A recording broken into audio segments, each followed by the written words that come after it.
Indirect speech.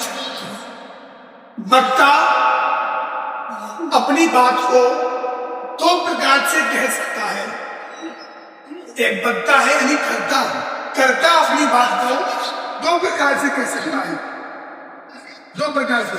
आवाज पढ़ रहे हो डायरेक्ट इनडायरेक्ट है ना, डायरेक्ट स्पीच, तो उसमें क्या होता है, वक्ता होता है, वक्ता अपनी बात को दो प्रकार से कह सकता है। पहला घुमा फिराकर, पहला घुमा फिराकर, दूसरा अपने शब्दों में। पहला घुमा फिराकर, दूसरा अपने शब्दों में,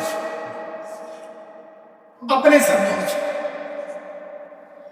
ठीक, अब सब बच्चे मेरी तरफ देखें ध्यान से। आप 129 में ये होता है इनवाइटेड कॉमा, इसे कहते हैं इनवाइटेड कॉमा। ठीक, दैट नैट के दो भाग होते हैं, दैट नैट के दो भाग। पहले वाले भाग को हम कहते हैं रिपोर्टिंग, रिपोर्टिंग स्पीच, स्पीच। एक होता है हमारा इसमें रिपोर्टिंग स्पीच और एक होता है हमारा इसमें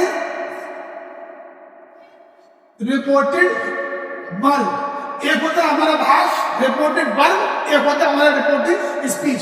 यानी इनवाइटेड कॉमा के जो अंदर का भाग है वो कहलाता है रिपोर्टेड स्पीच और जो इनवाइटेड कॉमा के बाहर का भाग है वो कहलाता है हमारा रिपोर्टिंग वर्ब। इनवाइटेड कॉमा के बाहर का भाग कहते हैं रिपोर्टिंग वर्ब और दूसरा का भाग कहती है रिपोर्टिंग स्पीच। भैया ध्यान हमारा रिपोर्टिंग स्पीच और रिपोर्टिंग वर्ब इसको कहते हैं रिपोर्टिंग स्पीच। देखो अब आप ध्यान से एक चीज करें, ये जैसे असर्टिव, अगर बात असर्टिव में हो, अगर बात असर्टिव में हो तो हम रिपोर्टिंग वर्ब और रिपोर्टिंग स्पीच में